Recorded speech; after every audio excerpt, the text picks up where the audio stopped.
If I were to ask you what your favourite planet in the solar system was, what would you say? My favourite is easily Saturn. It's the 6th planet from the Sun and it's one of the biggest in the solar system, second only to Jupiter. It's a type of planet that we call a gas giant. It's likely got a metallic core surrounded by layers of liquid and an outer layer of gas. But it isn't its massive size that has interested people for so long. It's its ring system.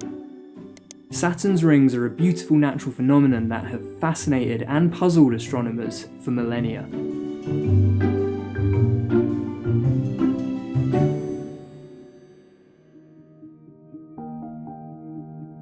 In 1610, Galileo became the first person to see Saturn's rings, and he was captivated instantly. But he didn't think they were rings.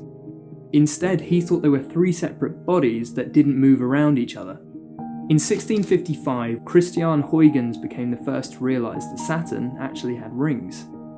But fast forward to today, and we've discovered far more than Galileo and Huygens ever would have dreamt possible about Saturn and its rings. And we've even been there a few times. The most recent and potentially most interesting spacecraft to visit the gas giant was the Cassini-Huygens spacecraft. The Huygens part of the spacecraft actually dropped down into Titan, which is Saturn's largest moon, but the Cassini part of the spacecraft carried on to the gas giant to perform multiple flybys of the planet and its moons. It revolutionised our understanding of Saturn and its ring system, and it even treated us to some of the most breathtaking images of them that we've seen today, like these. So the rings are constantly changing, but there are 7 clearly defined ring groups. These main rings extend out to around 282,000 kilometers, but what might surprise you is that the main ring's thickness is sometimes only around 30 feet, but it can reach up to around 300 feet. It's often thought that Saturn's ring system is unique, but in fact ring systems are quite common. All 4 of our solar system's gas giants have a ring system. Jupiter and Neptune have extremely faint rings, whilst Uranus has a slightly brighter ring, but when compared to Saturn it's still very dim. Some minor planets orbiting the outer solar system have even been found to have rings, so it's safe to assume that planets even outside of our solar system could have rings as well.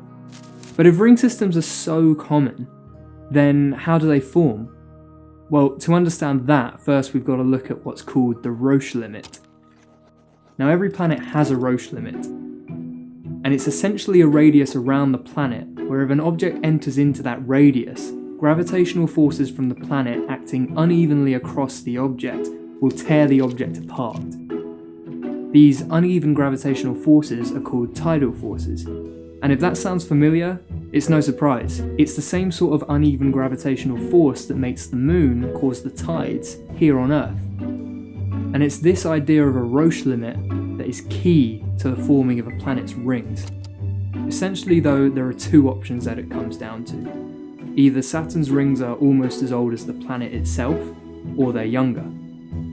If they're old, they're likely the product of the leftover material and dust from the beginning of our solar system, and roughly 4 billion years old. But there's a lot of evidence that suggests this isn't the case. Some of the evidence includes the fact that they are just too bright. The rings are picking up dust all of the time, and the Cassini probe measured how much of this is falling onto it during its 13-year stay, and it found that there's way too much dust pollution for them to have maintained this sort of shine after billions of years.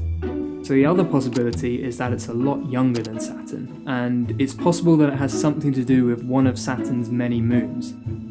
A moon with the mass almost equivalent of the rings themselves may have had its orbit disrupted a few 100 million years ago and found itself inside Saturn's Roche limit, being torn apart by the planet's tidal forces.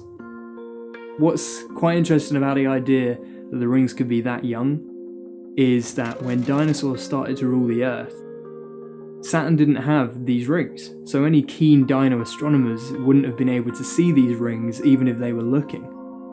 However, these are just a few of the many ideas floating around. In reality, we don't know if the rings are young or old and therefore how they were formed.